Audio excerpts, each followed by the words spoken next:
Course in Miracles, Lesson 101. You can find Lesson 101 on page 182 and 183 in your workbook for students. God's will for me is perfect happiness. Today we will continue with the theme of happiness. This is a key idea in understanding what salvation means. You still believe it asks for suffering as penance for your sins. This is not so. Yet you must think it so while you believe that sin is real and that God's Son can sin. If sin is real, then punishment is just and cannot be escaped. Salvation thus cannot be purchased, but through suffering. If sin is real, then happiness must be illusion, for they cannot both be true. The sinful warrant only death and pain, and it is this they ask for they know it waits for them, and it will seek them out and find them somewhere, sometime, in some form that evens the account they owe to God. They would escape him in their fear, and yet he will pursue, and they cannot escape. If sin is real, salvation must be pain. Pain is the cost of sin, and suffering can never be escaped. If sin is real, salvation must be feared, for it will kill, but slowly, taking everything away before it grants the welcome boon of death to victims who are little more than bones before salvation is appeased. Its wrath is boundless, merciless, but wholly just. Who would seek out such savage punishment? Who would not flee salvation and attempt in every way he can to drown the voice which offers it to him?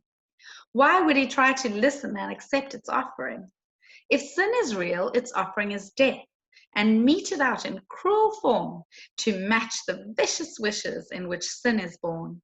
If sin is real, salvation has become your bitter enemy, the curse of God upon you who have crucified his Son.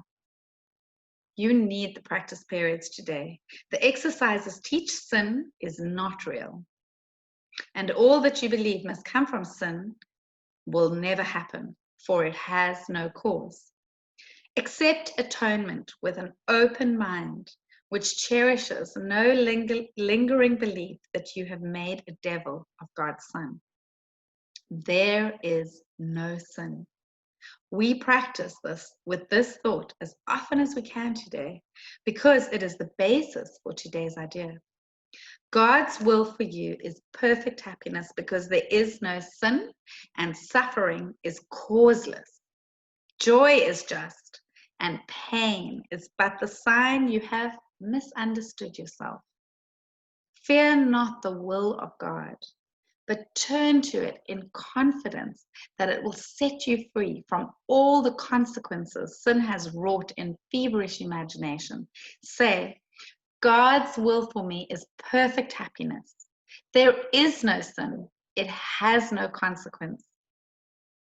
So should you start your practice periods and then attempt again to find the joy these thoughts will introduce into your mind. Give these 5 minutes gladly to remove the heavy load you lay upon yourself with the insane belief that sin is real. Today, escape from madness. You are set free on freedom's road. And now today's idea brings wings to speed you on and hope to go still faster to the waiting goal of peace. There is no sin.